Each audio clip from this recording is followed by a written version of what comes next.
pustuleuse et bien sûr la pustule s'est rompue, ça a laissé en place des croûtes médicériques. Quand on parle de croûtes médicériques, croûte d'abord, c'est une concrétion de liquide. Là, c'est une concrétion de la purulence. Quand on parle de médicérique, ça fait référence au miel. Donc, on parle de croûte médicérique. Donc, à chaque fois, si vous avez des lésions pustuleuses, il y a un risque de concrétion laissant en place des croûtes mélicériques, c'est-à-dire des croûtes ressemblant à du miel. Et vous voyez ce croûte mélicérique avec cette lésion nodulaire inflammatoire. Là, c'est un furoncle. Attention à cette localisation, il y a un risque de thrombophlébite cérébrale.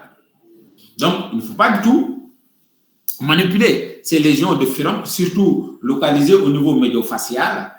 Ça peut entraîner une staphylococcie maligne de la face, dont la principale complication, c'est le sepsis, mais aussi la thrombophlébite des sinus caverneux avec atteinte méningée, ce qui est rapidement mortel. Là, vous voyez par exemple le staphylococcie maligne de la face chez cette jeune fille avec le furoncle qui est là, et après manipulation, vous voyez l'inflammation presque de toute la partie de la face, de toute la partie droite de la face, et ça, c'est un signe de staphylococcie maligne de la face avec risque de thrombophlébite du sinus caverneux. La furonculose, c'est quand il y a une répétition chronique des furoncles. On parle de furonculose, c'est-à-dire une répétition chronique des furoncles. Il y a des malades qui viennent à chaque fois donc, se plaindre de lésions à type donc, de furoncles. Ce sont des malades qui ont une furonculose. Quels sont les facteurs favorisants de la furonculose? C'est le portage chronique cutané de staphylocoque. Et souvent, c'est un portage chronique au niveau narinaire ou bien au niveau du périnée. Mais aussi, ça peut être dû à l'obésité avec la macération, les vêtements serrés, le diabète, la corticothérapie ou le déficit immunitaire. Les enfants qui ont des déficits immunitaires primitifs font des infections cutanées répétées, surtout à type de furonculose. Là, donc, vous avez une répétition de furoncles avec des lésions d'âge différents. C'est quoi l'anthrax? L'anthrax, c'est le regroupement de plusieurs furoncles sur une zone circonscrite, tout simplement. Donc, si vous avez plusieurs furoncles regroupés sur une zone, vous avez l'anthrax. Et sur le plan clinique, ça se manifeste par une tuméfaction étendue, inflammatoire, suppurée fébrile, parsemée de nombreuses pustules en pomme d'arrosoir. Et cet aspect de pomme d'arrosoir est très important parce que c'est ça qui vous permet de dire qu'il y a un regroupement de plusieurs furoncles acidulés.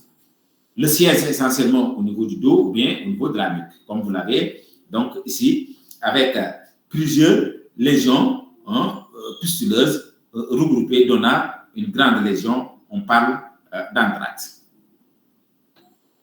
Il y a des lésions aussi non folliculaires.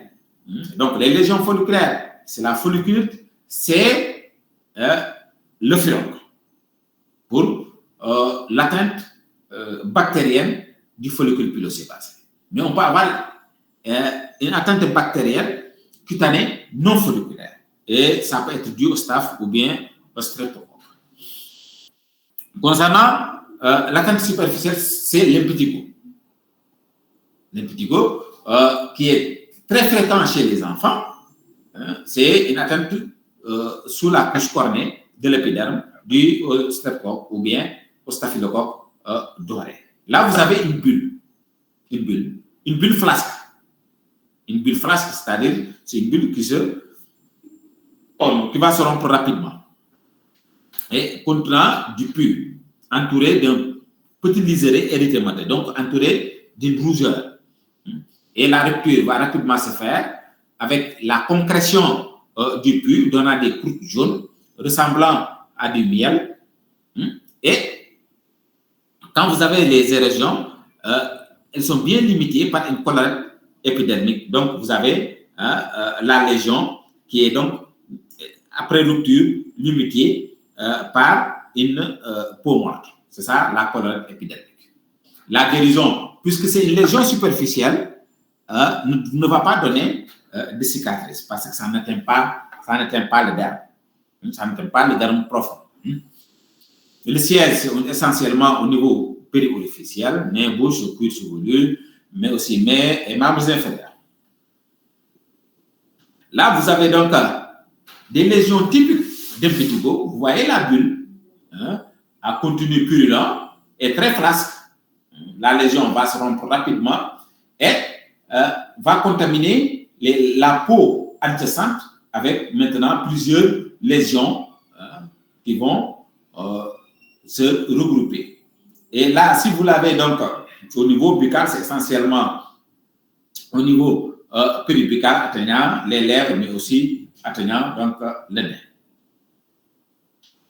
C'est fréquent chez l'enfant, surtout d'âge scolaire et en période de chaleur et d'humidité.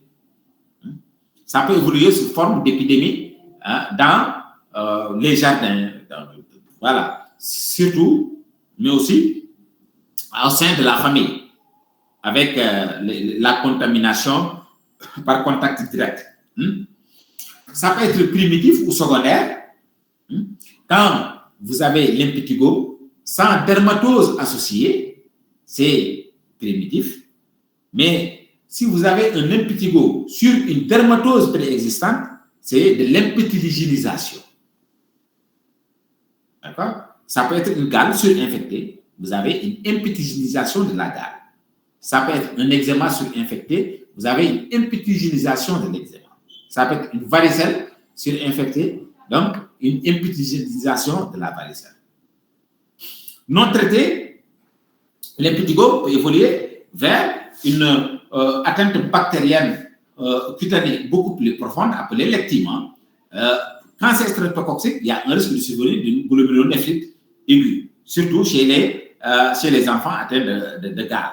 Mais aussi, il y a un risque de survenue de syndrome de l'AL staphylocoxique, de pneumopathie et d'ostéoarthrite. L'ectement, le plus souvent, quand vous avez un ectement, d'accord, c'est l'impétigo profond. Il y a un terrain. Le plus souvent, c'est un enfant malnutri, ou bien qui a une mauvaise hygiène corporelle, ou bien un enfant diabétique. Ça débute par un impétigo, puis ça donne une ulcération creusante, nécrotique, recouverte de croûtes épaisses noirâtres entourées maintenant d'un halo érythématique. L'évolution vers des cicatrices atrophiques et ischémiques parce que la lésion est profonde, ça va jusqu'au niveau derme profond. Non traité, il y a un risque de complications avec l'ulcère phagédénique. L'ulcère phagédénique, c'est cet ulcère qui se surinfecte à répétition du fait de l'absence donc, de soins. Et c'est la porte d'entrée aussi d'une dermopédémie bactérienne non nécrosante ou nécrosante. Ça peut être aussi le foyer d'un sepsis ou bien ça peut être à l'origine d'une glomérulonéphrite aiguë, surtout aussi c'est streptocoxique. Ces images vous montrent des lésions d'ectima. Vous voyez, contrairement à l'impétigo classique, l'impétigo qui est là, la lésion d'impétigo est superficielle, hein, mais quand ça donne une ulcération profonde avec un fond nécrotico-purulent, on parle d'ectima. Là, vous avez chez cet enfant donc un ectima. Attention, hein, là, il y a un risque de survenue d'une dermoépidémie bactérienne. D'accord? Là, vous avez aussi des lésions d'ectima chez cet enfant malnutri. Comment faire le traitement de ces différentes infections bactériennes? Il faut toujours améliorer l'hygiène avec le lavage au savon, séchage antiseptique, antibiothérapie locale avec l'acide fusidique, la mupirocine, ou bien l'antibiothérapie générale active sur le streptocoque ou bien le staphylocoque active sur le streptocoque ou le